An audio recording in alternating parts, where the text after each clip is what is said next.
কন্ডোমের packet. আচ্ছা এটা কি দেখেন, এটা কি? এটা হচ্ছে ফ্যান্সি ডিলের বোতল। ঢাকা বিশ্ববিদ্যালয়ের কেন্দ্রীয় খেলার মাঠের ভেতরে এই যে ফ্যান্সি ডিলের বোতল, এই একটা ফ্যান্সি ডিলের বোতল, এটা একটা কন্ডোমের প্যাকেট।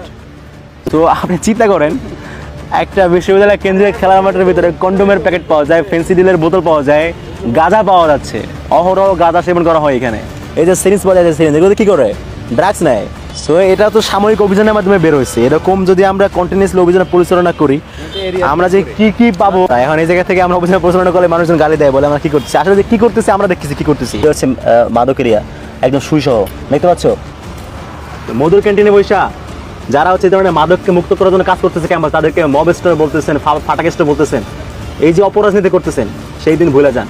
ক্যাম্পাসটাকে সুন্দর করার জন্য সবার সম্মিলিত প্রচেষ্টা প্রয়োজন।